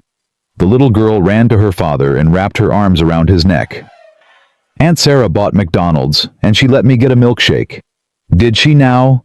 Ethan shot his sister a look that was half exasperated, half grateful. She needed some joy, Ethan. Look at what you're putting her through. Sarah was a shorter, softer version of her brother. Same dark hair, same serious eyes, but with none of his sharp edges. Hi, you must be Victoria. Yes, thank you for coming. Thank me by keeping my brother alive. He has a bad habit of forgetting he's mortal. Sarah hugged Ethan tightly. Be careful, both of you. After Sarah left, taking Lily to a safe house only she knew about, the warehouse felt emptier, quieter. Victoria found herself missing the little girl's presence more than she expected. She's an amazing kid, Victoria said as they returned to work. She's her mother's daughter. Ethan's voice was soft. Elena used to say that Lily inherited all her best qualities and none of her flaws. What flaws? Stubbornness, obsession, the inability to walk away from a fight even when she should. Ethan almost smiled.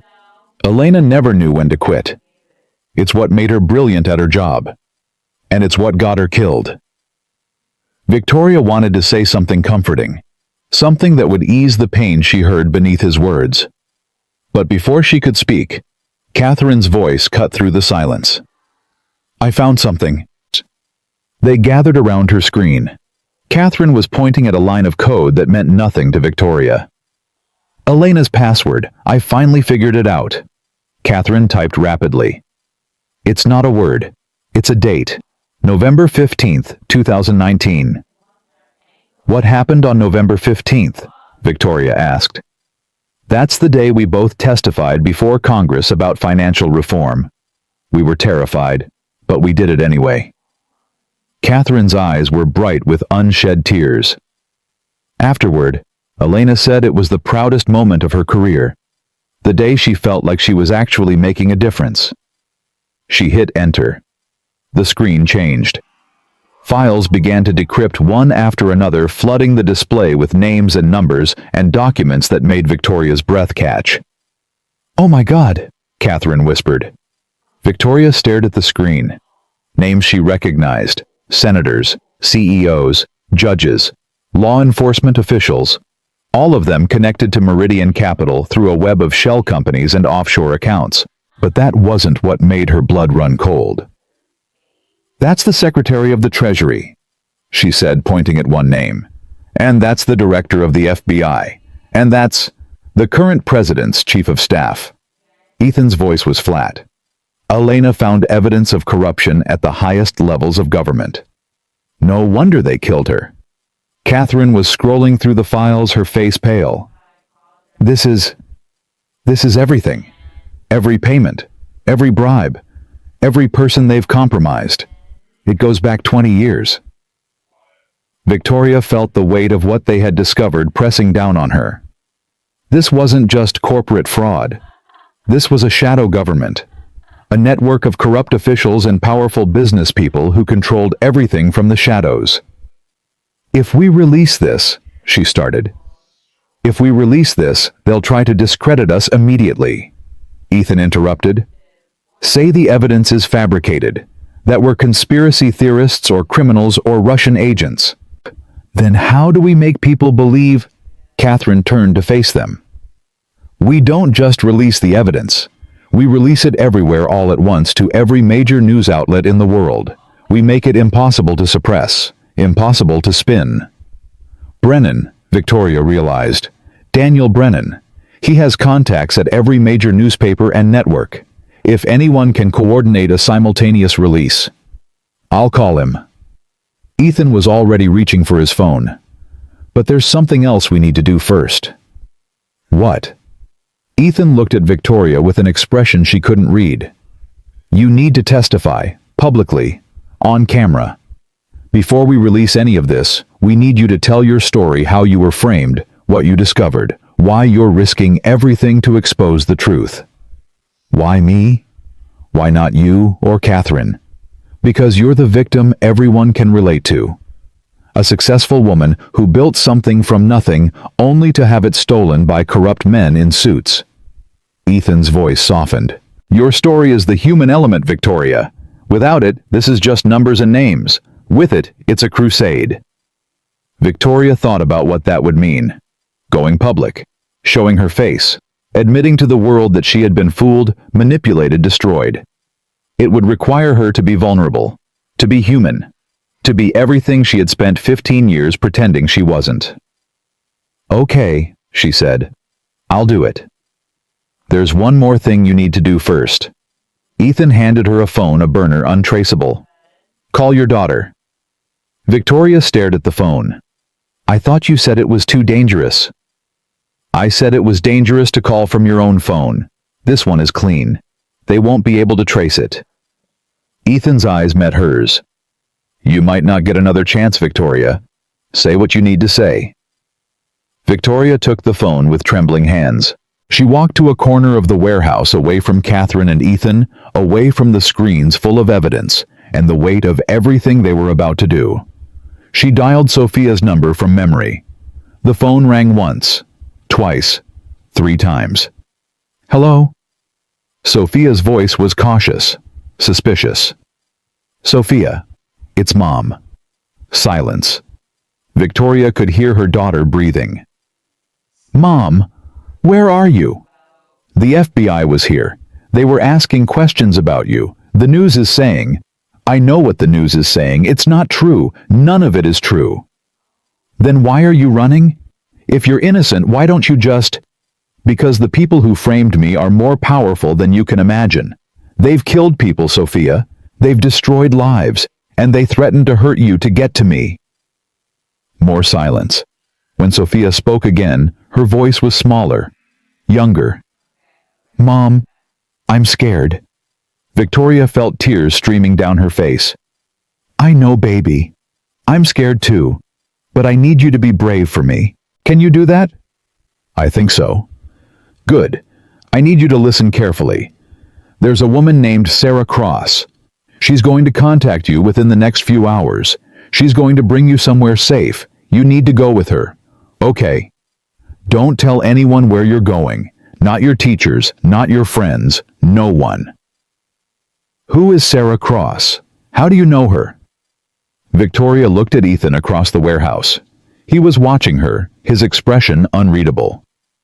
She's the sister of someone who's helping me, someone I trust. You trust someone, that's new. Sophia's voice had a hint of her old sharpness, the anger that had been building for years. You never trusted anyone, not even Dad, not even me. I know, and I'm sorry. I'm so sorry for everything. Victoria wiped her eyes. I was a terrible mother. I chose my company over you. I told myself I was building something for your future, but the truth is, I was just afraid. Afraid of what? Afraid of being ordinary. Afraid of being the girl from the trailer park who never amounted to anything. I thought if I stopped working, stopped achieving, stopped proving myself, I would disappear. Victoria's voice broke. But the only thing I actually disappeared from was your life. Sophia didn't respond. Victoria could hear her crying. I don't expect you to forgive me. Victoria continued. I don't deserve it. But I want you to know that everything I'm doing right now, all the risk, all the danger, it's for you. Because I finally understand that you're the only thing that matters. Not the company, not the money, not any of it. Mom, I love you, Sophia. I love you more than I ever knew how to say. And when this is over, if I survive this, I want to be your mother again. Really your mother. Not just someone who sends money and shows up at graduations. The silence stretched. Victoria held her breath. I love you too, Mom. Sophia's voice was thick with tears. Please don't die. I'll do my best, baby. I'll do my best. She ended the call before she could say anything else. Before she could make promises she might not be able to keep. When she turned around, Ethan was there. He didn't say anything, just opened his arms. Victoria walked into them, let herself be held, let herself cry. Thank you, she whispered against his chest. For what? For giving me a chance to say what I needed to say. Ethan's arms tightened around her. I know what it's like to have things left unsaid. I don't want that for you. Victoria pulled back slightly, looking up at his face. His eyes were soft in a way she had never seen before. Ethan, when this is over, don't. He shook his head. Don't make plans for after, not yet. We need to focus on surviving today. But I need you to know something. Whatever happens tomorrow, whatever happens when we release this evidence, I need you to know that these past few days have changed me. You and Lily have shown me what I've been missing, what I threw away." Ethan was quiet for a moment. Then he cupped her face in his hands, his thumbs wiping away her tears. "When Elena was killed, I thought I would never feel anything again. I thought I had closed off that part of myself forever, buried it with her." His voice was rough. "Then you showed up on my doorstep in your designer suit, desperate and terrified, and something woke up. Something I thought was dead." "Ethan, I'm not good at this, Victoria. I don't know how to be vulnerable. I don't know how to let people in. But I want to try. With you." He pressed his forehead against hers. "If we survive this." "When?" Victoria corrected him. "When we survive this." She kissed him. It was soft at first, tentative, two broken people testing the waters. Then it deepened, became something more desperate, more real. When they finally pulled apart, Catherine was watching them with a knowing smile. "About time," she said. "Now can we get back to saving the world?" Victoria laughed, really laughed for the first time in days. "Yes, let's save the world." They worked through the night preparing everything, the evidence, the testimony, the plan to release it all simultaneously across every major platform. Brennan arrived around midnight looking exhausted but determined. He had coordinated with journalists across 3 continents, all of them ready to publish the moment they received the files. "This is going to be the biggest story of the century," he said, reviewing the evidence. "Bigger than Watergate, bigger than Enron. This is the corruption that underlies everything. And tomorrow, we expose it all," Ethan said. Victoria looked around the warehouse at these people who had risked everything to help her. Catherine, who had come out of hiding after 5 years. Brennan, who had staked his legendary reputation on their evidence.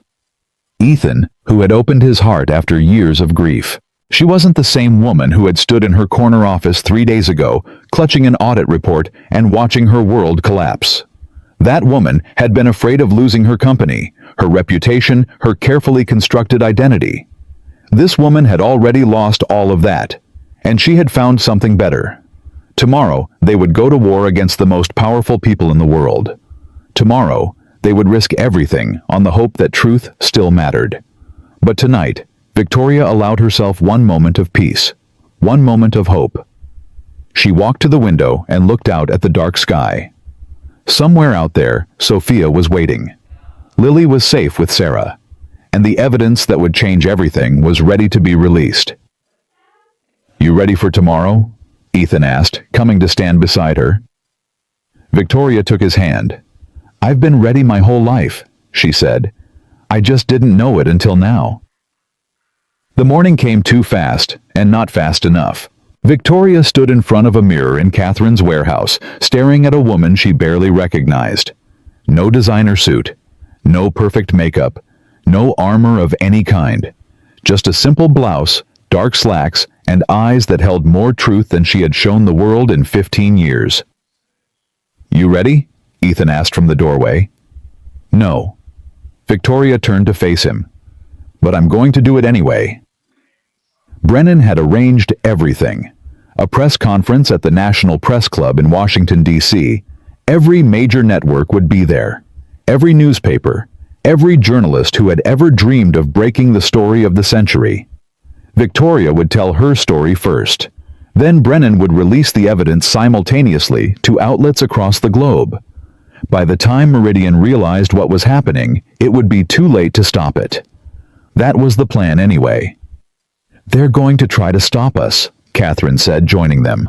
She had been monitoring communications all night, tracking any signs that Meridian knew what they were planning. "I'm seeing increased chatter on encrypted channels. They know something is coming." "Do they know what?" "Not yet, but they're mobilizing. I've identified at least 3 teams in the DC area that could be used for intervention." Victoria felt ice in her veins. "You mean assassination?" "I mean they're not going to let you walk into that press conference and destroy everything they've built." Catherine handed Ethan a tablet showing security footage. We need a plan. Ethan studied the images, his jaw tightened. I have an idea, but you're not going to like it. Tell me anyway. We don't go to the press conference. Victoria stared at him. What? After everything we've done, you want to just... I want to go somewhere they're not expecting, somewhere we control the environment. Ethan turned the tablet to show a building Victoria recognized. The SEC headquarters. Catherine still has contacts there. People Elena trusted. People who can protect us while you give your testimony. The SEC. Brennan shook his head. That's a government building. If Meridian has people inside, they have people everywhere. But the SEC is where Elena worked. It's where she gathered the evidence that got her killed. There's a poetic justice in bringing this full circle. Ethan looked at Victoria. And it's the last place they'll expect us to go. Victoria considered the plan. It was risky, possibly suicidal, but there was something right about it. Something that felt like closure. Do it, she said. Make the arrangements. They left the warehouse at noon. Catherine stayed behind to coordinate the electronic release, her fingers flying across keyboards as she prepared to send the evidence to servers around the world the moment Victoria began speaking. The second you start your testimony, I hit send, Catherine said. Within 5 minutes, every major outlet on the planet will have the files. Within an hour, it will be impossible to suppress. And if something goes wrong, then I release everything anyway. Your testimony would have been powerful, but the evidence speaks for itself. Catherine hugged Victoria tightly. Elena would have liked you. She always admired women who fought back. Tell her I said thank you, when you see her again. I will. Someday. The drive to Washington took 3 hours. Ethan drove while Victoria sat in the passenger seat reviewing her notes, practicing what she would say. Brennan was in the back making calls confirming that journalists would be redirected to the SEC building instead of the press club. They're confused, Brennan reported, but they're coming. Promise of the biggest story of their careers tends to motivate people. Victoria's phone buzzed. A text from Sarah. Sophia is safe. We're watching from a secure location. She says to tell you she's proud of you. Victoria felt tears prick her eyes. Proud. When was the last time her daughter had said that about her? Good news, Ethan asked. The best news. Victoria showed him the message. My daughter is proud of me. She should be. What you're about to do takes more courage than most people have in a lifetime. I'm terrified. I know. Ethan reached over and took her hand. I'll be right there with you, the whole time. They arrived at the SEC building at 3 p.m. Catherine's contacts had cleared the way. Victoria and Ethan were escorted through a side entrance past security checkpoints into a conference room that had been hastily converted into a press area. Cameras were already set up. Journalists filled the seats. Victoria recognized faces from every major network, anchors who normally sat behind desks in New York, correspondents who covered wars and elections and scandals. They were all here. For her. Ms. Lane. A young woman with an SEC badge approached her. I'm Agent Morrison. I worked with Elena Cross. It's an honor to help finish what she started. Thank you. For everything. Don't thank me yet. We're getting reports of unusual activity outside the building. Multiple vehicles. Unknown occupants. Agent Morrison's expression was grim. We've increased security, but if Meridian is making a move, then we need to start now. Victoria squared her shoulders. Before they can stop us. She walked to the front of the room. The cameras swung toward her. Lights blazed. The murmur of conversation died. Victoria Lane stood before the world, stripped of everything except the truth. My name is Victoria Lane, she began. 3 days ago, I was the CEO of Lane Industries, a Fortune 500 company that I built from nothing over 15 years. Today, I am a fugitive accused of crimes I didn't commit, hunted by people who will stop at nothing to keep their secrets buried. She paused, letting the words sink in. I'm here to tell you the truth. Not just about what happened to me, but about a shadow organization called Meridian Capital that has infiltrated every level of our government and our economy. An organization that has killed to protect its secrets. An organization that murdered a woman named Elena Cross 5 years ago because she got too close to exposing them. Victoria saw Ethan standing at the back of the room. His eyes were fixed on her, steady, unwavering. Elena Cross was a hero. She was an SEC investigator who dedicated her life to fighting corruption. She found evidence of a vast conspiracy, politicians, judges, law enforcement officials, all compromised by Meridian. And for that, she was killed. Her death was made to look like an accident. Black ice. Poor visibility. A tragedy. Victoria's voice hardened. It was murder. And today, I'm going to prove it. She began to lay out the evidence. Shell companies, offshore accounts, or forged documents. The systematic embezzlement of $23 million from her company designed to frame her and clear the way for Meridian to take control. The journalists were silent, scribbling notes, recording every word. Marcus Webb, my former CFO, was a Meridian operative. He spent 8 years building my trust, learning my signatures, setting up the framework for exactly this moment. When I discovered the truth, he disappeared. But he left behind a trail that leads directly to the people at the top of this conspiracy. Victoria nodded to Brennan, who was standing near a screen at the side of the room. What you're about to see are the names and financial records of Meridian's leadership. Senators, cabinet officials, law enforcement executives, all of them taking money in exchange for protection, access, and silence. Brennan hit a button. The screen filled with documents. The room erupted. Journalists shouted questions. Cameras flashed. Someone was already on their phone calling their network. But Victoria wasn't done. I want to be clear about something, she said, raising her voice above the chaos. I am not a hero. I was a victim who got lucky. Lucky enough to meet a man named Ethan Cross, who has spent 5 years investigating his wife's murder. Lucky enough to find people willing to risk their lives to expose the truth. She looked at Ethan. This isn't about me. It's about every person Meridian has destroyed. Every whistleblower who was silenced. Every journalist who was threatened. Every ordinary citizen who has wondered why the powerful never seem to face consequences for their crimes. Victoria took a breath. Today that changes. Today the truth comes out. And no amount of money, no amount of power, no amount of intimidation will ever bury it again. The room exploded into applause. Journalists were on their feet shouting questions, trying to be heard over each other. Then the lights went out. Victoria felt someone grab her arm in the darkness. Ethan's voice was in her ear. Move, now! They were running before she fully understood what was happening.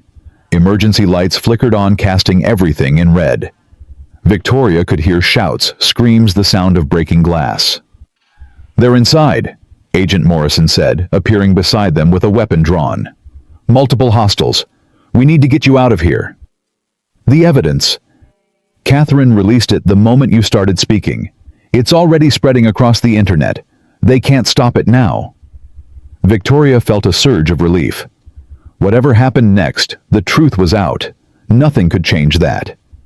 They moved through corridors, past offices where workers were taking cover under desks. Victoria heard gunfire somewhere behind them, sharp cracks that echoed off the walls. This way, Agent Morrison said, leading them toward a stairwell. There's a vehicle waiting in the underground garage. They burst through the door and started descending. Victoria's legs were burning her lungs, screaming for air, but she didn't stop. Couldn't stop. 2 flights down, they ran into trouble. 2 men in tactical gear were coming up the stairs. They raised their weapons the moment they saw Morrison. Everything happened in seconds. Morrison fired first. 1 man went down. The second man's bullet caught Morrison in the shoulder, spinning her around. Ethan was moving before Victoria could process what was happening. He tackled the second man wrestling for the weapon. They crashed against the wall, the gun clattering down the stairs. Victoria grabbed it. She had never held a weapon before, never pointed one at another human being. But when the man threw Ethan off and lunged toward her, she didn't hesitate. She pulled the trigger. The man fell. Victoria stood frozen, staring at what she had done. Her hands were shaking so badly the gun nearly slipped from her fingers. "Victoria." Ethan's voice cut through the shock. "Victoria, look at me." She looked. "You did what you had to do. He would have killed us both." Ethan took the gun from her hands. "We need to keep moving." Morrison was back on her feet, clutching her wounded shoulder. "I'm fine. Let's go." They made it to the garage. A black SUV was waiting, engine running. Victoria didn't know who was driving and didn't care. She climbed in Ethan beside her, and they were moving before the door was fully closed. "Where are we going?" she asked.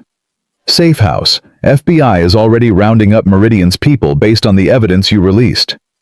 The driver, a woman Victoria didn't recognize, glanced in the rearview mirror. "You did it, Ms. Lane. You actually did it." Victoria looked at Ethan. He was breathing hard, a cut on his forehead dripping blood, but he was smiling. "We did it," she said. The hours that followed were a blur. FBI agents, more interviews, statements, lawyers. Victoria lost track of how many times she told her story, how many questions she answered, how many documents she signed. But through it all, Ethan was there, a steady presence at her side, a reminder that she wasn't alone anymore. By midnight, the scope of what they had accomplished was becoming clear. 14 arrests, including 2 senators and the chief of staff to the president. Marcus Webb had been apprehended at a private airport in New Jersey, trying to flee the country. Patricia Morrison, the board member who had been planning to take over Lane Industries, was in custody. And at the top of the list, the man who had ordered Elena Cross's death, Harrison Mercer, the shadowy billionaire who had built Meridian Capital from the ashes of his father's legitimate investment firm and transformed it into a machine for corruption. "He's not talking," Agent Morrison reported. Her shoulder was bandaged, her arm in a sling, but she had refused to leave. "But with the evidence you provided, he doesn't need to. We have enough to put him away for the rest of his life." Victoria felt something loosen in her chest. Justice. After everything, there would be justice. "What about Elena's case?" Ethan asked. His voice was carefully controlled, but Victoria could hear the emotion underneath. "Can you prove he ordered her murder?" Morrison nodded slowly. "We found communications in the encrypted files. Mercer personally authorized what they called a permanent solution to the Elena Cross problem. The order was given 36 hours before her death." Ethan closed his eyes. Victoria reached for his hand. "It's over," she said softly. "You found the truth. Elena can rest now." Ethan didn't respond, but his fingers tightened around hers, and she felt him trembling. After 5 years, the man who had killed his wife would finally face justice. The truth that had consumed him, driven him, defined him, it was finally complete. Victoria wondered what would come next for him. What would Ethan Cross become when he wasn't chasing ghosts anymore? She hoped she would be there to find out. 3 months later. The brownstone in Brooklyn looked different in spring. Flowers bloomed in window boxes that had been empty when Victoria first arrived on that snowy night. The Christmas tree was gone, replaced by new furniture, bright curtains, signs of a house being lived in rather than merely occupied. Victoria stood on the stoop, hesitating. "Mom, are you going to ring the bell or just stand there?" Sophia came up beside her, rolling her eyes with the theatrical exasperation that only a teenager could muster. At 17 now, she was taller than Victoria, with her father's eyes and her mother's stubborn chin. "I'm nervous," Victoria admitted. "You testified before Congress. You took down a criminal empire. You literally shot a guy." Sophia reached past her and rang the bell. "This is dinner. With your boyfriend. You'll survive." "He's not my—" The door opened. Lily Cross stood in the entrance wearing a dress covered in flowers and a smile that could have lit up Manhattan. You came, Daddy said you might be late because Sophia's flight got delayed, but you're actually early and I made cookies and I only burned 2 of them and... Lily. Ethan appeared behind his daughter. Breathe. Sorry, I'm just excited. Lily grabbed Victoria's hand and pulled her inside. Come see. We redecorated the living room. I picked the colors. Victoria allowed herself to be dragged through the house, catching Ethan's eye as she passed. He smiled a real smile, the kind she had rarely seen in those early days. He smiled a lot more now. The past 3 months had been a whirlwind, congressional hearings, depositions, endless meetings with lawyers and prosecutors. Victoria had testified 4 times each appearance, peeling back another layer of Meridian's corruption. Her company was gone, seized, restructured, eventually sold to a consortium that promised to restore its reputation.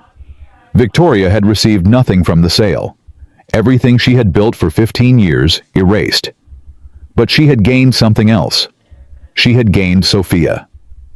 After years of boarding schools and distant video calls, they were finally learning to be mother and daughter again. It was awkward, sometimes painful. Victoria had to face how much damage her absence had caused, how many moments she had missed. But they were trying. Every day they were trying. And she had gained Ethan, not the cold, distant man who had opened his door to her 3 months ago. This Ethan laughed.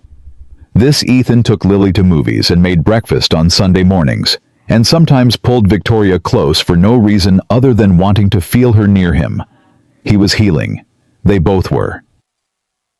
Dinner's almost ready, Ethan said, joining them in the newly decorated living room. Lily insisted on making her famous mac and cheese. 3 cheeses, Lily announced proudly. Like Daddy taught me. I remember. Victoria smiled at the memory of that first dinner when she had been so lost and broken, and this little girl had tried to comfort her. It was delicious. Sophia was already sitting on the couch looking uncomfortable in the way teenagers look when they're surrounded by adults being happy. But Victoria had seen her warming up to Lily over the past few weeks. The 2 girls were unlikely friends, Sophia with her Swiss boarding school polish, Lily with her Brooklyn street smarts. But they were finding common ground, usually in making fun of their parents. So? Sophia said, affecting casual interest. When's the wedding? Victoria choked on air. Ethan suddenly became very interested in checking something in the kitchen. Lily told me about the ring. Sophia continued, enjoying their discomfort. The one Ethan's been hiding in his desk drawer for the past month. Lily? Ethan spun around. You weren't supposed to. It was an accident. I was looking for tape, and I found the box, and you told Sophia. She asked if you guys were serious. I had to tell her something. Victoria watched the chaos unfold, a warm feeling spreading through her chest. This was what she had been missing. Not the power, not the success, not the corner office with its views of Manhattan. Family. Connection. People who loved her for who she was, not what she could give them. Ethan, Victoria's voice cut through the noise. Is it true? Is there a ring? The kitchen went silent. Ethan walked slowly back into the living room. His expression was a mixture of embarrassment, frustration, and something else. Something that made Victoria's heart beat faster. I was going to wait, he said. I had a plan. Dinner, candles, a speech I've been practicing for weeks. A speech. About how you crashed into my life when I thought it was over. About how you showed me that it's possible to lose everything and still find something worth fighting for. Ethan reached into his pocket. About how I never expected to love anyone again after Elena, and how you proved me wrong. He held out a small velvet box. I was going to say all of that, but apparently, my daughter has other plans. I said I was sorry, Lily protested. It's fine. Victoria's voice was thick with emotion. The speech is nice, but I don't need speeches. What do you need? Victoria looked at him. At this man who had saved her life, saved her daughter's life, helped her find the truth about Meridian. At this man who had lost so much and still found the courage to love again. "I need you," she said simply. "Just you." Ethan opened the box. A simple diamond ring caught the light. "Victoria Lane, former CEO. Current pain in my ass. Would you do me the honor of becoming my wife?" Victoria laughed through her tears. "That's your proposal. Pain in your ass." "I told you I had a speech. You're the one who skipped to the ending." "Daddy, just ask her properly." Lily was bouncing with impatience. Ethan got down on one knee. His eyes never left Victoria's face. "Victoria, I love you. I love your strength and your stubbornness, and the way you've learned to let people in after spending so long keeping them out. I love that you make my daughter laugh. I love that you're learning to be a mother again to Sophia. I love that you chose to rebuild yourself instead of running away." He took her hand. "Will you marry me?" Victoria looked at the ring, at Ethan, at Lily's hopeful face, and Sophia's pretend casual expression, and the life that was waiting for her if she just had the courage to say yes. "Yes," she said. "Yes, I'll marry you." Lily screamed and launched herself at them. Sophia tried to maintain her teenage cool, but couldn't hide her smile. Ethan slipped the ring onto Victoria's finger and pulled her close. "You know this doesn't mean you get to redecorate," he murmured against her hair. "Too late. Sophia and I already have plans. God help me."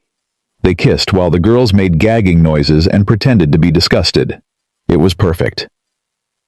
Later after dinner, 3 cheese mac and cheese only slightly overcooked after the dishes were washed, and Lily was asleep, and Sophia had retreated to the guest room to text her friends about the engagement. Victoria and Ethan sat on the front stoop watching the city lights. "What are you thinking?" Ethan asked. Victoria considered the question. 3 months ago, she had stood on this same stoop, terrified and desperate, wearing a designer suit that felt like armor too thin for the battle ahead. Now she sat here in borrowed jeans, an engagement ring on her finger, surrounded by people who loved her.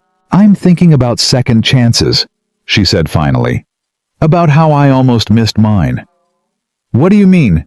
"If Richard Holloway hadn't talked to me that night, I never would have understood what I was up against. If you hadn't answered your phone, I would have faced this alone. If Lily hadn't asked if I was your girlfriend." Victoria smiled at the memory. There were so many moments where everything could have gone differently. So many times I almost gave up. "But you didn't." "No, I didn't." Victoria leaned against his shoulder. "Because somewhere along the way, I realized that losing everything wasn't the end. It was the beginning." "The beginning of what?" "Of actually living. Not just surviving, not just achieving, not just proving to the world that the girl from the trailer park could make it. Actually living. Being present.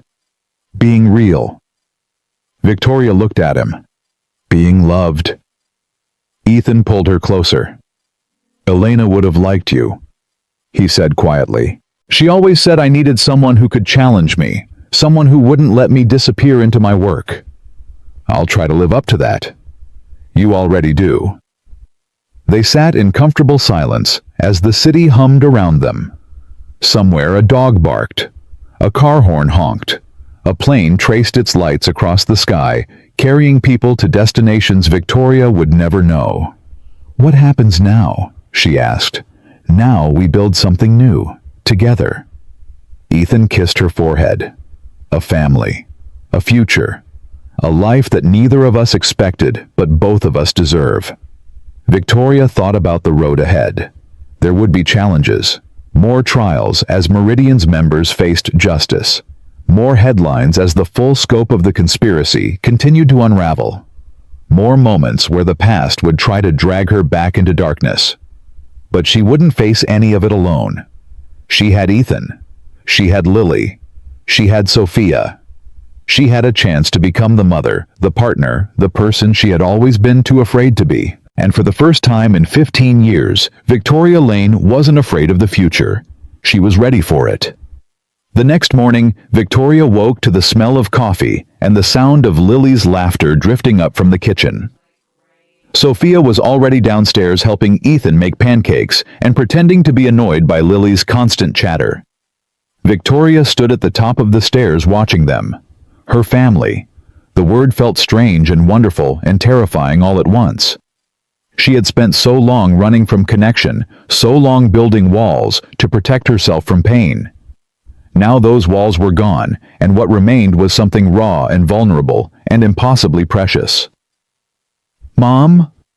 Lily spotted her and waved enthusiastically. "Daddy made chocolate chip pancakes, your favorite?"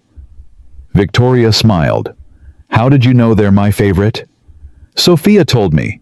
She said you used to make them for her when she was little." Victoria looked at her daughter. Sophia shrugged, but there was something soft in her expression. A memory of better times. A hope for better times ahead. "That was a long time ago," Victoria said, coming down the stairs. "I'm not sure I remember how." "Then it's time to relearn."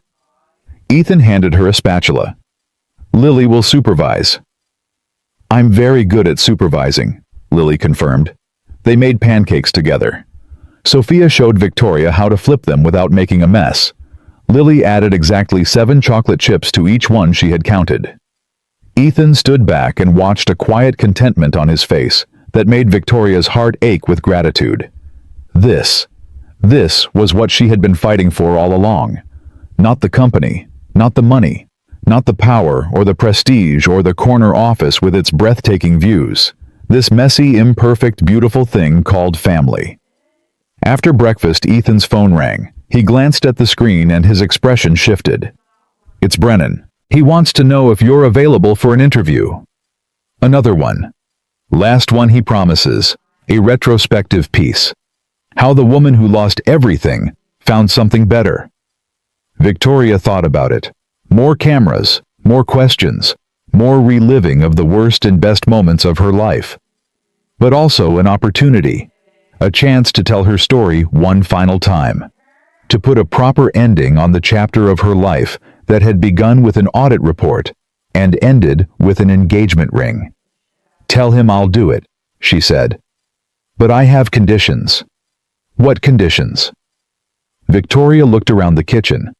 At Lily doing dishes. At Sophia scrolling through her phone. At Ethan waiting for her answer.